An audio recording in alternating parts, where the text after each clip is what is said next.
हरे कृष्णा दोस्तों, आप सभी का हार्दिक स्वागत है आपके अपने चैनल सनातन चर्चा पर। और आप सभी को ढेरों शुभकामनाएं कार्तिक दामोदर मास की। जैसा कि आप सबको पता लग चुका है कि कार्तिक दामोदर मास आ चुका है, और इससे पिछले वीडियो में हमने मिलकर कार्तिक दामोदर मास में हमें क्या क्या करना चाहिए, इसकी महात्म्य क्या है, इस सब के ऊपर थोड़ी सी संक्षेप में चर्चा करने का प्रयास किया था। अब आइए हम लोग आज से एक नई चीज शुरू करते हैं अपने इस चैनल पर। हम कार्तिक मास के 30 दिन 30 नई नई चर्चाएं किया करेंगे भगवान से रिलेटेड, कार्तिक मास से रिलेटेड। वो चाहे भागवत की कथा हो सकती है, वो श्रीमद् रामायण से कोई प्रसंग हो सकता है, भगवान के बारे में कोई तत्व से चर्चा हो सकती है, कार्तिक मास की ग्लोरीज हो सकती है, श्रीमद् भगवत गीता के श्लोक हो सकते हैं।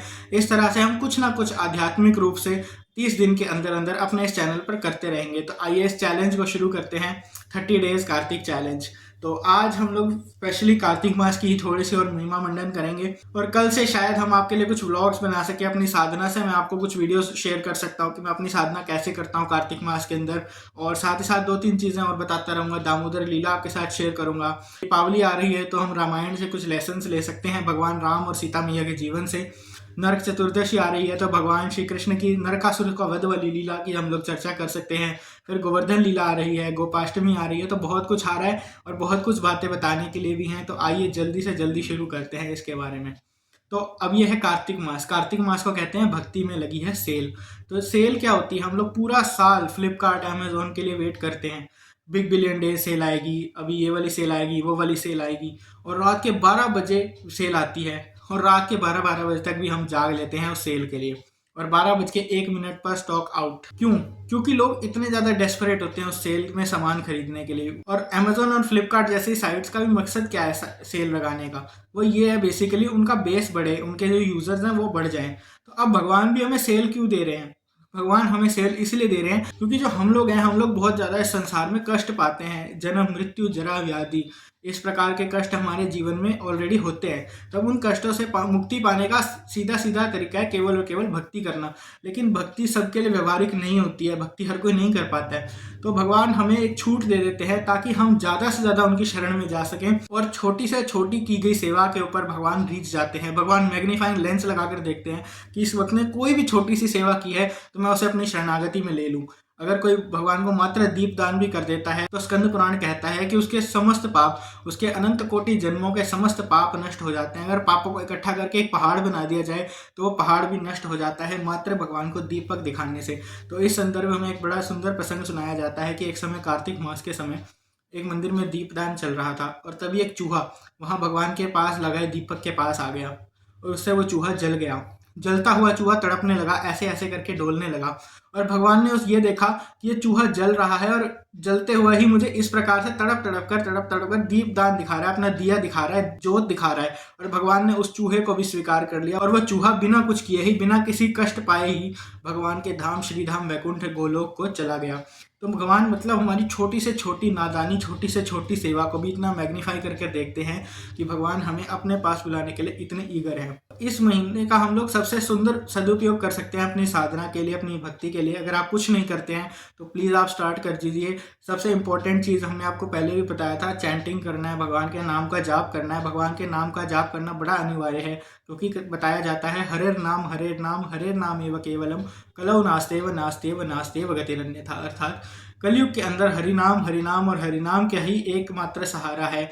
इसके अलावा कलयुग में उद्धार का कोई मार्ग नहीं है, कोई मार्ग नहीं है और कोई मार्ग नहीं है। ये वचन श्री बृहद नारदीय पुराण के अंदर वर्णन किया गया है। इसीलिए अगर आप अभी भी भगवान के नाम का जाप नहीं करते हो तो भगवान के नाम का जाप आप करना शुरू कर सकते हो। साथ ही इस मास के अंदर 2 एकादशी आती है। पहली एकादशी आती है रमा एकादशी, जो दीपावली से पहले आती है। उसके अगले दिन गोवत्स द्वादशी, और फिर धनतेरस आता है। और उसके बाद एक दिवाली के बाद एक एकादशी आती है जिसको कहते हैं देव उत्थान एकादशी या उत्थान एकादशी, जिस दिन कहते हैं कि भगवान विष्णु 4 मास की श्रावण, भाद्रपद, अश्विन और कार्तिक, इन चातुर्मास में भगवान विष्णु शयन करते हैं। तो वो शयन निद्रा को अपना भंग करके उठ जाते हैं और अपने भक्तों को दर्शन देने के लिए आ जाते हैं। दोनों एकादशियों का मस्ट आप पालन कीजिए। अगर आप अभी तक एकादशी का पालन नहीं कर रहे हैं तो इस हरिवासर तिथि एकादशी का पालन आप जरूर से जरूर कीजिए, क्योंकि भगवान को एकादशी बहुत ही प्रिय है। एकादशी के संदर्भ में बताया जाता है कि एक समय जब भगवान ने एकादशी देवी को प्रकट किया तो उन्होंने उन्हें वरदान दे दिए कि आप सभी पापों का नाश करने वाली होगी। उनके लिए जो आपकी तिथि पर व्रत रखेगा, एकादशी तिथि पर जो भी व्रत रखेगा, उसके समस्त पाप नष्ट हो जाएंगे। जैसे कार्तिक मास विशेष है, शास्त्रों में भगवान का एक वचन आता है कि सभी दिनों में भगवान को एकादशी तिथि बड़ी प्रिय है, सभी मासों में भगवान को कार्तिक मास बड़ा प्रिय है, सभी पुष्पों में भगवान को तुलसी महारानी बड़ी प्रिय है। इस प्रकार से भगवान श्री कृष्ण के ये सभी प्रिय हैं। तो जो भी व्यक्ति एकादशी और कार्तिक मास का पालन करता है, भगवान की अथाह कृपा प्राप्त होती है। तो इस एकादशी के बारे में हम लोग चर्चा कर रहे थे। कहते हैं कि भगवान ने जिस समय एकादशी देवी को प्रकट किया, तो एकादशी देवी से भगवान ने कहा कि आपकी तिथि पर जो भी व्रत रखेगा, उसके समस्त पापों का मैं नाश कर दूंगा। तब पाप पुरुष भगवान से आके कहता है कि आपने मेरा इस संसार में सृजन क्यों किया है? जब एकादशी का पालन करके हर कोई व्यक्ति समस्त पापों से छूट जाएगा, अपने जीवन से, अपने अंदर से सभी पापों को नष्ट कर लेगा, तो मेरा आश्रय क्या है? मैं कहां पर जाऊं? तब भगवान ने उन समस्त पापों को, भगवान ने उन्हें आदेश दिया कि आप एकादशी के दिन समस्त अनाज के अंदर प्रवेश कर जाइए। अगर अनाज को कोई भी खाएगा तो वह व्यक्ति पापों का भागीदार बनेगा। कोई भी व्यक्ति अगर एकादशी पालन नहीं करता, उस दिन अन्न खाता है, तो जो पाप उसने नहीं भी किए होते, उसको उन पापों का भी फल भोगना पड़ता है। जैसे कि मान लीजिए किसी ने कोई पाप नहीं किया है, बस एकादशी पर अन्न खाया था, तो उसे ऐसा भी अपराध लग सकता है कि उसने अपने गुरु की हत्या की है। इस प्रकार के पाप भी उसे लग सकते हैं।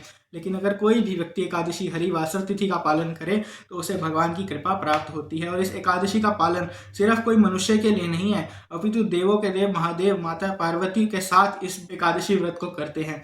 साथ ही साथ भगवान श्री राम जी और लक्ष्मण जी ने भी इस एकादशी का पालन किया था। जिस समय उन्हें सेतु बांधना था, तब लक्ष्मण जी भगवान श्री राम के साथ बकदालभ्य मुनि के आश्रम में गए थे। और बकदालभ्य मुनि कहते हैं कि भगवान, आप तो सब कुछ जानने वाले हैं, फिर भी आप मुझसे पूछते हैं, तो सुनिए, आने वाली विजया एकादशी का पालन कीजिए। और उस विजया एकादशी के पालन करने के बाद भगवान ने श्री राम सेतु को बनाया था और बाद में लंका पर चढ़ाई कर सीता माता को वापस ले आए थे। ये सब जानते हैं। श्रीमती राधा रानी जो इस संसार का मूल है, आदि पराशक्ति है, साक्षात श्री कृष्ण अंगवासिनी है। भगवान श्री कृष्ण भी उनकी सेवा करते हैं। वहीं श्री राधा जी ने भी, श्री किशोरी जी ने भी एकादशी का पालन किया है, वो करती हैं और गोपियों को भी उपदेश करती हैं कि यदि आप कृष्ण का प्रेम चाहते हैं तो एकमात्र उपाय है एकादशी का पालन करना। तो आज हम लोगों ने अपने इस वीडियो के माध्यम से थोड़ा सा कार्तिक मास के बारे में और चर्चा की कि किस तरह से हम अपनी साधना को अच्छा कर सकते हैं। इस कार्तिक मास की ग्लोरीज के बारे में चर्चा की है कि भक्ति की महासेल है। दूसरा, हम लोगों ने बात की है कि हमें हरि नाम का जाप इसमें ज़्यादा से ज़्यादा करना चाहिए। और तीसरा बात की है कि एकादशी का पालन हमें मस्ट करना ही चाहिए। अब हम लोग कल से आपके साथ प्रयास करेंगे कि अपनी साधना को भी शेयर करें। साथ ही हम लोग इसके बाद दामोदर लीला आरंभ करने का सोच रहे हैं। तो अगर आप दामोदर लीला सुनना चाहते हैं, इच्छुक हैं, तो आप कमेंट्स में हमें अवश्य बताइए। और साथ ही साथ हमारे मेन चैनल स्पिरिचुअल चर्चा पर हम सीक्वेंस में भगवान श्री राम और सीता माता की कथा कर रहे हैं, राम कथा कर रहे हैं। तो आप वहां आकर भी हमसे जुड़ सकते हैं। हरे कृष्णा। आप सभी को श्री कार्तिक दामोदर मास की हार्दिक शुभकामनाएं।